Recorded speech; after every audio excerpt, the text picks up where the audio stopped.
Hello friends. In today's class, we're going to discuss about translation schema.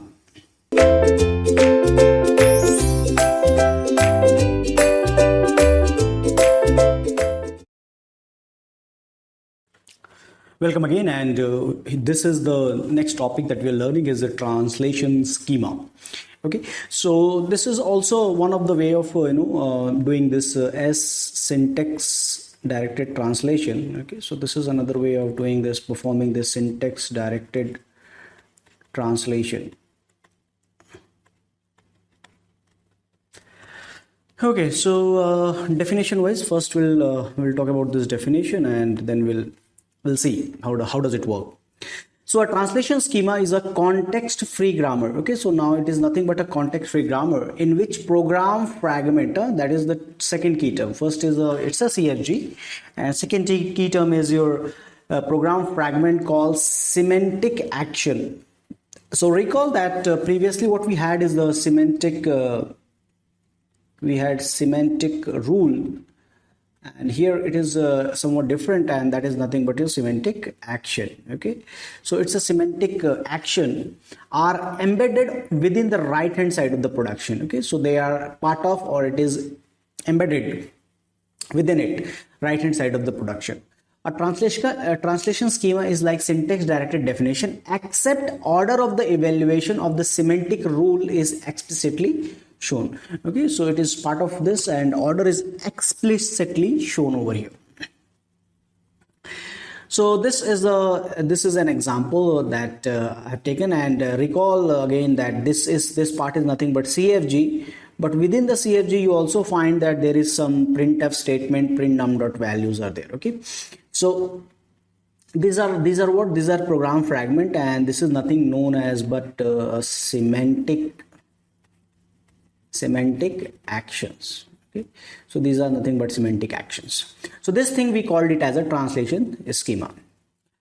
For this question, it says that the num is a token that represent an integer, and num.val represent the corresponding integer value. Okay, so integer value and integer and integer value, 9 plus 5 plus 2, this translation schema will print.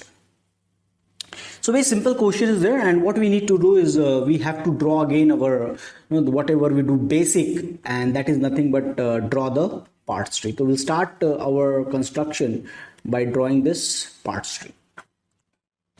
So let me draw the parts tree over here, and this parts tree is what you have to do is you drop this semantic actions. Okay, so drop this semantic action, forget about them for the time being. Okay, semantic actions. So we'll just consider it as a simple grammar, and we'll just draw the parts tree for it. So I'll write, I don't need to rewrite, but let's have a clear understanding. As derived tr, and then r derived plus t r or epsilon, and t derived num. Okay, so this is my grammar, and 9 plus 5 plus 2, so I'll just put here as derived t r. Sometime grammar helps you, and in this case we had plus is only introduced by this r production. So I have to take this plus t r, this production I have to take. Second time also there is a plus operator, so this is a t, and I need another plus. So again r will be expanded, and it will become plus t and r. I want a num, so I have to put the num from here only, num. So t2 num, this I'll take here, t2 num, and I can write it here, t2 num. Number is nothing but here is number value here, it's 9. Okay, 9, 5, and this is 2. Another one is r is there, so I can derive epsilon for this. Fine. So this is your parts tree, and now what we'll do here, we'll just add those the add those semantic rules over here at appropriate place. Okay, like between T and R there is a print plus. Okay, so between this T and R I will write here I'll write print plus. Okay, so I hope it is not very clearly visible, but remember it's print plus. Between again T and R there is a print plus, so I'll write here very clearly that there is a print plus. Okay, and after every num I have to print the num dot val. Okay, so here I have to print num dot val, print num dot as well as 9, and here print num dot val is 5, and here print num dot val is 2.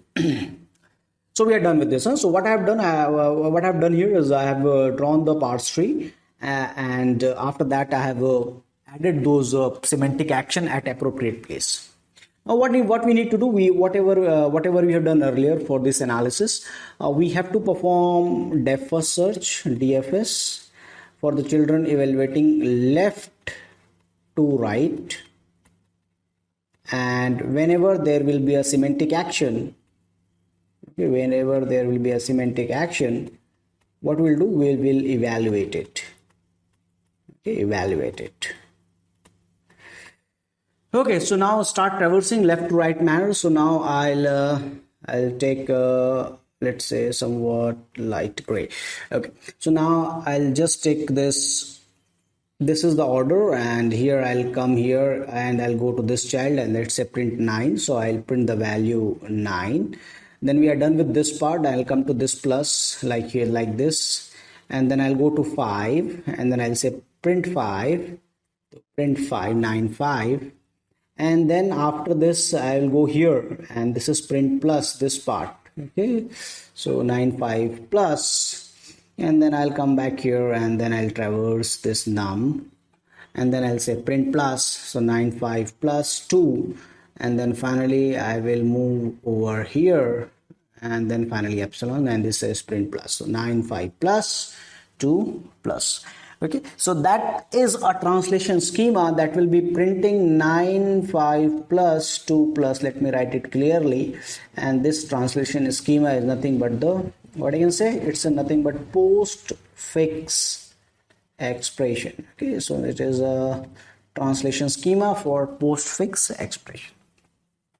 So totally different way of evaluation of attribute, and this traversal and executing the semantic action. Okay, and that is the term that we have used, a translation schema. Okay, so I hope you understand this. That's all for this discussion. Thank you.